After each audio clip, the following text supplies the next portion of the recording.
The cargo bay smelled like machine oil and burnt rubber, the way it always did after a long shift. Nora Solis was on her third hour of hauling supply crates from Dock 7 to the cold storage units near the far wall. Her boots were scuffed. Her braid had come half loose. She was humming something flat and tuneless under her breath, the kind of sound a person makes when they stop thinking about what their body is doing and just let it work. She was not tired. Not really. This was easy work compared to the lunar colony. Back there, a bad day meant a cracked oxygen line and 30 seconds to fix it before the numbers on your wrist monitor went the wrong way. Here, the worst thing that could happen was a dropped crate. She had dropped plenty. She had also caught plenty before they hit the floor because her hands moved fast when they needed to. Auric was nearby, sorting manifests on a wall panel, his six thin arms working in pairs. He was Brull, insectoid and efficient, and he had been on the hub longer than most of the human crew. He liked Nora because she did not fuss. He glanced over at her once, decided she was fine, and went back to his work. That was when Reth walked in that he was Vendai, which meant he was tall, narrow through the shoulders, and had four arms arranged in two pairs at different heights on his torso. His lower pair held a datapad. His upper pair were folded behind his back in the Vendai way that usually meant someone thought they were important. His skin had a faint blue-gray tone, and his eyes were large and without visible pupils, which gave every expression he made a slightly distant quality. Like he was looking past whoever he was talking to. He walked straight toward Nora. She noticed him coming because she noticed most things, but she did not stop working. She set another crate down, straightened up, and looked at him. "You are Nora Solis," he said. It was not a question. He checked his datapad. Human. Age 19. Assigned to cargo processing. Dock Bay 4 through 9. "That's me," she said. "I am Researcher Reth, Vendai Species Registry. We are conducting biometric documentation on all new human station workers. Standard procedure." He said it the way someone says a thing they have said many times before and no longer hear themselves saying. "I require only a moment." He did not ask. He simply reached out with one of his upper hands, wrapped two fingers around her wrist, and activated the bioscan through the sensor pads at his fingertips. The Vendai had evolved their sensory organs over thousands of years of field research. The fingertip sensors could read pulse, blood chemistry, skin conductance, and core temperature in under 4 seconds. It was elegant, precise, and completely passive. Reth had done it to over 200 species without incident. The data hit him like a door that Nora's resting heart rate was 72 beats per minute. For a Vendai, that number meant one thing. The subject was running. Not jogging. Running hard from something with fear driving every beat. Reth's sensor organs were calibrated to Vendai norms. A resting Vendai pulse sat at 31. 72 was cardiac emergency territory. That was the first number. The second was blood pressure. Nora's baseline read as acute stress response. The kind of reading Vendai medical equipment would flag with 3 warning tones and suggest immediate sedation. The third was skin conductance. The moment Reth touched her wrist without warning, Nora's body responded the way any human body responds to unexpected contact from an unknown source. A tiny spike. Automatic. She did not even feel it happen. But to Reth's sensor organs, it read as a full threat activation event. All 3 numbers hit at once. His sensor organs, which had never in his career received input of that intensity from a passive subject, tried to process the data, failed, and went into overload. It felt, from his end, like pressing your ear against a speaker that had been turned all the way up. A burst of biological noise that his nervous system had no framework for, that he made a sound he would later describe in his incident report as involuntary. His upper arm shot backward. He stumbled 2 steps to the right, clipped the edge of a data cart, and sat down hard on the cargo bay floor. The data cart rolled sideways and stopped against a wall. Nora looked down at him. She had not moved. She was still standing in the same spot, crate half lifted, braid falling over one shoulder, expression somewhere between concerned and confused. "You okay?" she asked. Reth stared at her. He was holding his right hand away from his body like it had done something wrong. His sensor fingers were still tingling. His datapad had clattered to the floor and was showing a frozen error screen. From across the bay, Auric had turned around at the sound of the cart. He looked at Reth on the floor. He looked at Nora standing over him, perfectly upright, perfectly calm. He looked at the data pad lying face down on the ground. Then he looked back at Nora. She reached down and offered Reth her hand. He flinched away from it. Auric made a sound with his mandibles that, in Brull, did not translate cleanly into any other language. The closest equivalent in human terms was something between a laugh and the noise a person makes when they realize they just witnessed something they will be telling people about for years. He turned back to his manifest panel. Then he turned back again he decided. The manifest could wait. 3 hours after the incident in Cargo Bay 4, Reth sat across a narrow desk from Dr. Sivu and tried to explain what had happened without making it sound worse than it was. He was not succeeding. You touched her without consent equipment, Sivu said. She was older than Reth, grayer at the temples, and had the particular stillness of someone who had spent 40 years in research and had long stopped being surprised by the ways junior colleagues created problems. She was currently not surprised.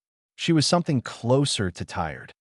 Standard contact scan, Reth said. Same method I have used for 200 species. And the other 199 did not put you on the floor. The data was abnormal. Civil looked at the figures on her screen. She had pulled Nora's scan data from Reth's pad after he handed it over. The pad itself had needed a full restart. The display had simply frozen mid-read, which she had also never seen happen before. She looked at the numbers for a long time without speaking. Reth took that as a good sign. This is her resting state, Sivu said. It was not a question. She was reading it twice to make sure she had not misread it. Confirmed. She had been working a light cargo shift. No physical exertion beyond standard lifting. No recorded emotional event prior to contact. Sivu pulled up the Vendai biological baseline chart on the second panel. She put the two side by side. For a moment, she said nothing. Then she pulled the records on the other 7 human workers currently stationed at Yalath Hub. She ran the same comparison. Every single one of them looked like Nora's scan. Minor variations in exact numbers.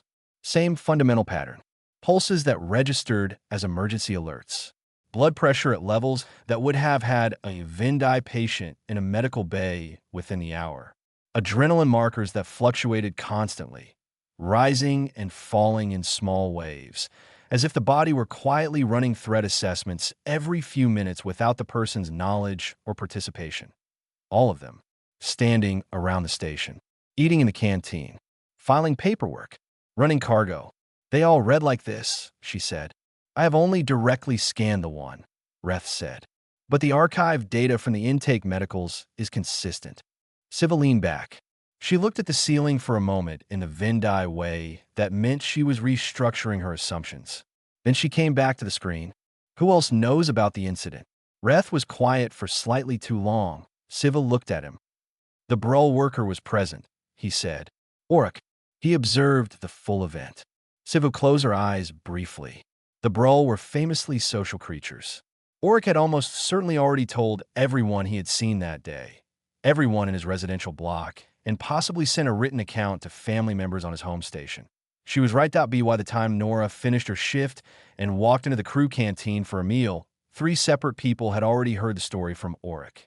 2 of them were human. The third was a Thelen navigator who had laughed so hard at the description of Reth sitting on the floor that she had needed a moment to recover. Nora sat down with her tray and looked at the small crowd watching her with barely concealed interest. I already know, she said. Auric told me on the way here. One of the human workers, a tall man named Bryce who ran equipment checks on the upper docks, raised his water cup in her direction. You took down a researcher just by existing. I was just standing there, Nora said. That, said Bryce, is the part that makes it better. Nora ate her food and tried not to smile too much. Later, she found Coordinator Doss in his small office near the operations hub. Doss was a compact, weathered man in his 50s who managed the human staff rotation and had the expression of someone permanently waiting for the next administrative problem to arrive. The Vendai researcher, Nora said. Nobody warned them. Doss looked up from his screen. About what specifically? About us. Our biology. The readings. Doss turned to a filing cabinet, pulled out a thick printed document, and opened it to a marked page near the back. He said on the desk in front of her, page 47, a dense block of text under the heading, Human Biological Baselines and Cross-Species Sensor Compatibility, Resting Cardiovascular Output, Adrenaline Variance, Skin Conductance Response. All of it, listed plainly in standard galactic administrative language. Nora read the first 2 lines. Then she looked up at Doss. "This is in the welcome packet," she said. "Has been since the first human crew came aboard," Doss said. "Year 3 of the hub's operation. And nobody reads it." Doss took the document back, closed it, and returned it to the cabinet. "Nobody reads page 47, he said. "In my experience, nobody reads page 47 of anything." He turned back to his screen. "Reth is requesting a formal study," he added without looking up. His supervisor filed the paperwork an hour ago. "They want a volunteer." Nora picked up her things. "Tell them I'll do it." Doss nodded once. He had already assumed she would say yes. The Vendai research room on Deck 11 was clean and white and very quiet. Everything in it had been arranged with the specific intention of being precise. Instruments stood in rows. Charts lined one wall. A single padded chair had been placed in the center of the room, facing a monitoring station, and it looked slightly out of place among all the careful equipment, like someone had tried to make a clinical space feel ordinary and had come close but not quite managed it. Nora sat in the chair and looked around at Doctor. Sivu stood at the monitoring station with a data pad.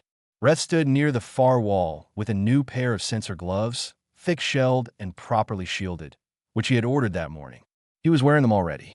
He had been wearing them since he walked in. "We will begin with baseline recording," Sivu said. Her tone was professional and level. "All equipment is calibrated for cross-species variance. You will not need to do anything specific. Simply sit and breathe normally." "That's it," Nora said. "That is enough," Sivu said. For now, the monitors ran. Nora sat. She was not nervous. She had spent years in environments where the machines on the wall could tell you whether you were going to keep breathing or not, and she had learned early that watching those numbers too hard made everything worse. So she looked at the far wall and thought about the cargo manifest she needed to finish after this. Sivu watched the readings come in. After 40 seconds, she made a small sound in the back of her throat and adjusted one of the calibration settings. Then she adjusted it back. The numbers had not changed. She had simply needed to confirm that the instruments were not overstating things. They were not overstating things. "Your cardiovascular output at rest," Sivu said carefully, "is consistent with what our equipment would classify as a moderate intensity pursuit event." Nora glanced at her. "At what?" "Running. Chasing something. Or being chased." "I'm just sitting here." "Yes," Sivu said. "I know." Reth wrote something on his pad from across the room. He did not come closer. Siva moved to the next test. She asked Nora to recall a stressful memory. Nothing specific, just to bring one to mind and hold it there. Nora thought about the cave-in at Sector 9, back on the lunar colony. She had been 15. 3 workers trapped. Oxygen at 11% and dropping. She remembered the sound the rock made and the way the light in the corridor had gone sideways. She held the memory for about 10 seconds. Then she let it go. Sivu stared at the adrenaline output reading. She tapped the instrument panel once. The number stayed where it was. She turned to Reth. Reth looked at the number from across the room and then looked at Nora. Nora was sitting quietly in the chair with her hands in her lap. "That memory," Sivu said. "How would you describe it on a personal distress scale?" Nora considered. "A 6, maybe. I've had worse." Siva wrote something down with the particular focus of someone documenting a thing they did not entirely believe yet. The third test was breath hold efficiency. Siva asked Nora to take a normal breath and then hold it as long as she was comfortable. Not a competitive breath, not a forced lung fill, just a regular breath, held. Nora held it for 2 minutes and 4 seconds before she let it out, easy and unhurried, and said, "That okay?" Sivu checked the oxygen saturation readings twice. Then she checked the instrument calibration again. Then she checked the oxygen readings a 3rd time. "That is fine," she said in a tone of voice that meant the opposite. That it was at that point that Sivu accidentally knocked a steel sample tray off the edge of the monitoring station. It hit the floor with a sound like a short. Sharp crack, loud in the quiet room, and spun twice before stopping. Nora's body moved before she heard it. Not visibly. She did not jump or flinch in any dramatic way, but the monitors caught it. Every single instrument in the room registered the spike at once. Fight or flight activation, full and immediate, 80 milliseconds from the moment of the sound. Heart rate surging upward in a single beat. Adrenaline output spiking. Muscle tension across the shoulders and arms, instant and complete. Then, 2 seconds later, she laughed. "Sorry," she said. Reflex. She reached down and picked up the tray from where it had rolled near her foot and handed it back to Sivu. Sivu took it with both hands and looked at the data on the monitor wall for a long moment. From across the room, Reth had been wearing his shielded gloves. The shielding had been specifically rated to buffer the kind of overload that had floored him in the cargo bay. He had tested them before arriving. He had felt confident about them that he looked at the readings inside the gloves now. The buffered read. The filter-dampened, equipment-protected version of what had come off Nora's skin in those 2 seconds. He took the gloves off slowly and set them on the table beside him. He looked at Nora. She was sitting in the chair again, relaxed, braid over one shoulder, waiting for the next instruction. "What am I looking at?" he said. Not to her, to the room in general. Sivu answered without looking away from the screen. "You are looking," she said, "at what Earth built." The presentation room on Deck 7 held 12 seats. 9 of them were filled. The researchers who had come were from 3 different species, senior enough that they had cleared their afternoon schedules without complaint, which meant someone had passed along the data already and piqued the right kind of curiosity. Nora sat in the back row. She was not presenting.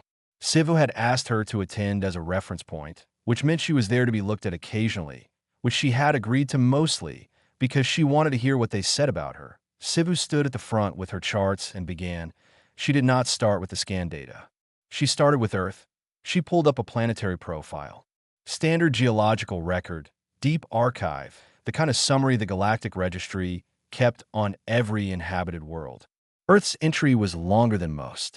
The list of extinction-level events alone took up one full panel. Ice ages, volcanic winters, impact events, shifts in atmospheric composition. A history of catastrophes so long and so varied that the researchers in the front row began reading it with the quiet attention of people encountering something they had not expected. Humans evolved on this world, Sivu said, not in spite of this list. Alongside it, through it, each event that would have ended most species instead became part of the filter that shaped what survived. She moved to the biological data. She showed the cardiovascular profiles, the adrenaline curves, the breath efficiency scores, the fight or flight response times. All the numbers from the past 2 days of study, laid out in comparison to 4 other species, including the Vendai. The room looked at the numbers. No one spoke. Siva let them look at a researcher in the second row, Harvin, a tall Selu with long fingers and a reputation for asking the flattest questions, raised his hand.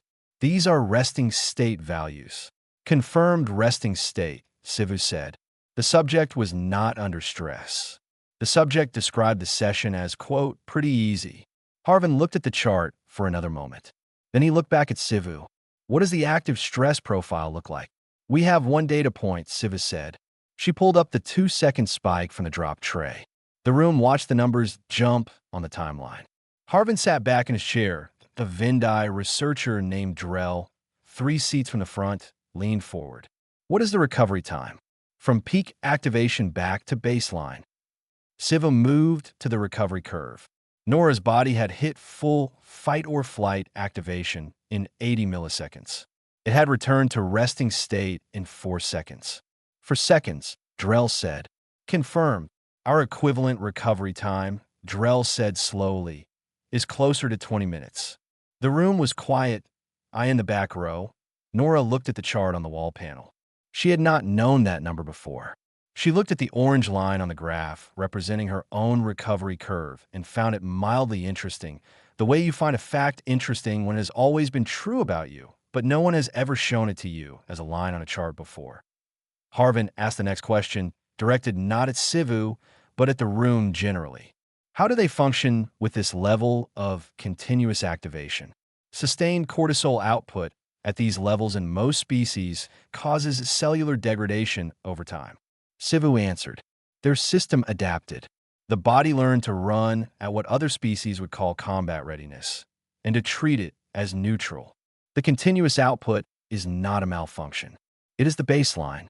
They do not experience it as stress because, for them, it never stops. You cannot feel a constant. You only feel the change. Another silence. Then the question Sivu had been waiting for from a quiet Moran researcher near the window. Why do they seem so calm? Sivu looked at the back row. Nora understood the look. She stood up.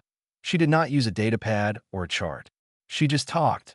She told them about the lunar colony, the oxygen scrubber failures, the way the alarms would go off at 2 in the morning, and you learned to wake up fast and stay fast until the number on the wall turned green again. She told them about the kids who grew up there, how none of them jumped at loud sounds after a while. Not because they stopped noticing, but because noticing became so constant that it stopped registering as alarm. Your body stayed ready. You just stopped calling it fear.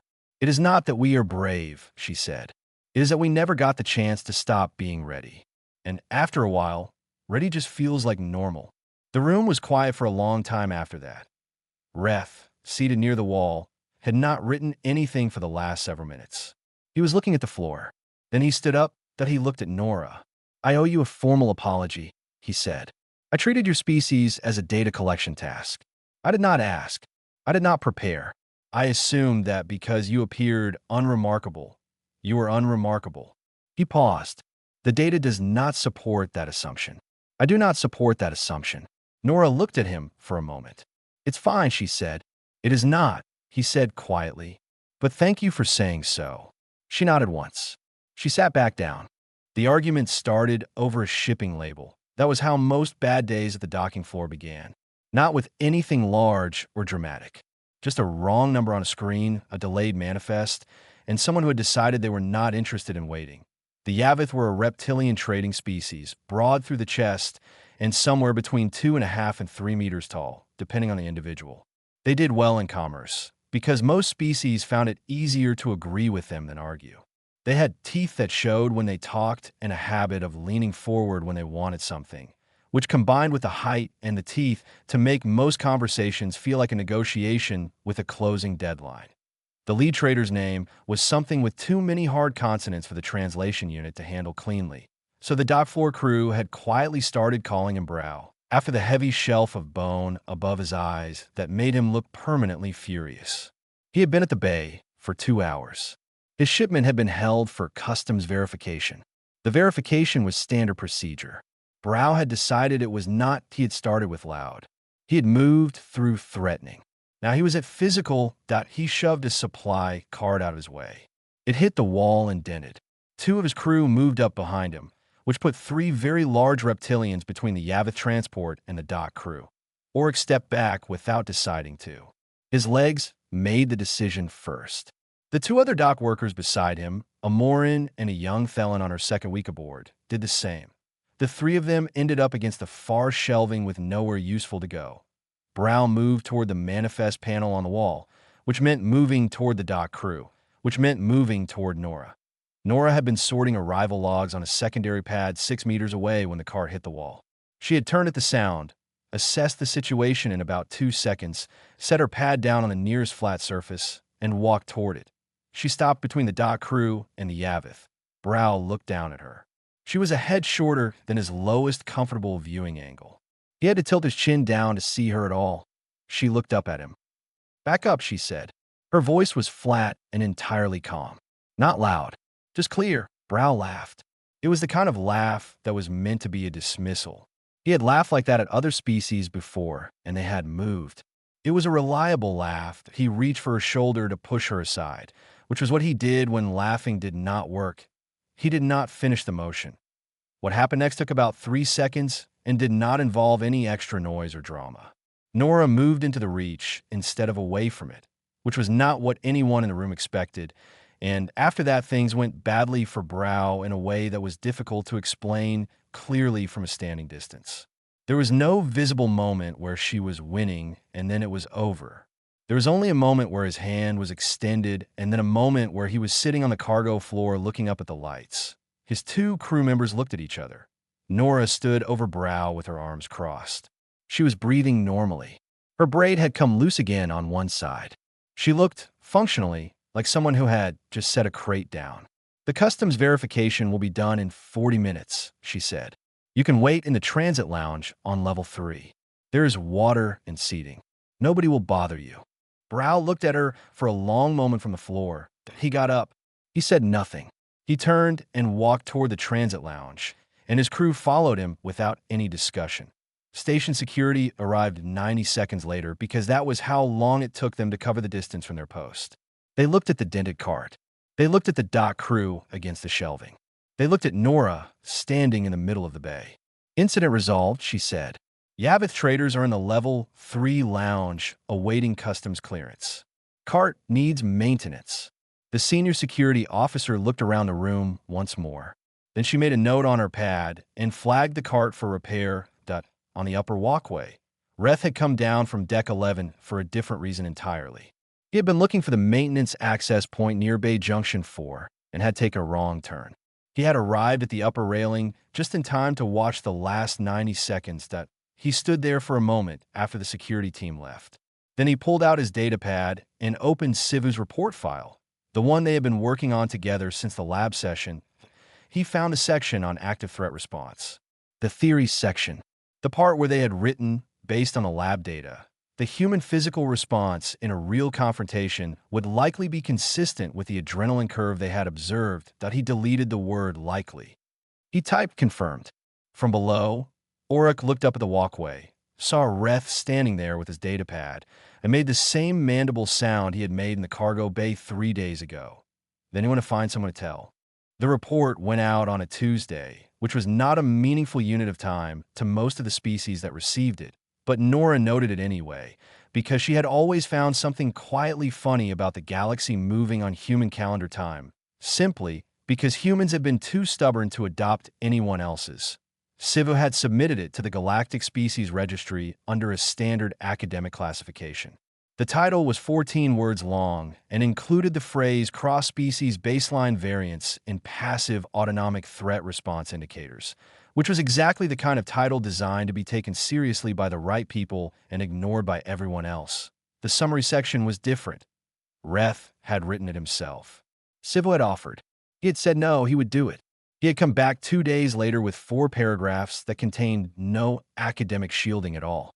He had written plainly that he had made an error of assumption, that he had treated a species as an afterthought based on their surface appearance, that the data did not support that approach, that the data, in fact, argued strongly against it. He wrote that what looked like calm in a human was not calm. It was competence, a body so thoroughly trained by its own world's demands that the state other species needed emergencies to reach was simply where humans lived, all the time, every day, without acknowledgement or ceremony. He ended the summary with one sentence. Approach them with the same respect you would extend to any species whose survival record is longer than your own. Siva read it 3 times before she signed off on it. The report moved through the registry distribution list over the following week. Academic circulation first, which meant it went to research teams, station medical staff, and species liaison offices across 43 hubs and transit points. Then it was picked up by a Galactic Digest service, which meant it went everywhere else. The response varied. Some researchers replied with requests for further data. Some species liaison offices quietly updated their human staff orientation materials. 3 different medical teams sent follow-up queries about the adrenaline recovery curve data. 2 of them expressed polite disbelief at the 4-second figure, which Sivu answered by simply resending the raw time-stamped recording. On Yalath Hub, life continued as it had before because most things that change the galaxy do it slowly, and from the outside, it looks like nothing is happening. The customs verification on the Yavith shipment had cleared on schedule. Brow had collected his cargo without further incident and departed. He had not come back, which was logged as an acceptable outcome by Coordinator Doss, who had written in his report that the situation had been de-escalated by a member of the human cargo team using, quote, standard conflict resolution. Doss had a gift for language. Nora was back on dock bay for when Reth found her. She was doing what she had been doing when he first walked up to her 8 days ago, moving crates, humming something quiet, braid half loose, boots scuffed that he stopped 2 meters away. She noticed him the moment he crossed the bay entrance because she noticed most things, but she finished setting the crate down before she turned around that he was not carrying a datapad this time. His hands were empty and at his sides. "May I?" he said. He held up one hand, shielded glove already on. "With your permission." "Properly." Nora looked at him for a moment. Then she held out her wrist that he ran the scan. For seconds, the numbers came in the same as always. Same pulse, same pressure, same quiet, biological roar of a body that never fully stood down from the world it had come from. He looked at the readout for a long time. "How do you live like this?" he asked. He meant it as a real question, not a challenge, just a genuine thing he wanted to understand. Nora pulled her wrist back and picked up the next crate. "Same way you do," she said. "One day at a time." Reth stood there after she moved on. He looked at the numbers still displayed on the inside of the glove's small monitor screen. 72 beats per minute. Resting. Calm. Ready that he filed it under confirmed and closed the pad. Behind him, Auric rolled past with a cargo trolley stack higher than was technically recommended. He gave Reth a slow, considered look as he passed. The kind of look that said he'd seen all of this, and he had known from day one exactly how it would end, and he was glad it had. The trolley squeaked down the corridor. The cargo bay hummed. Nora kept working.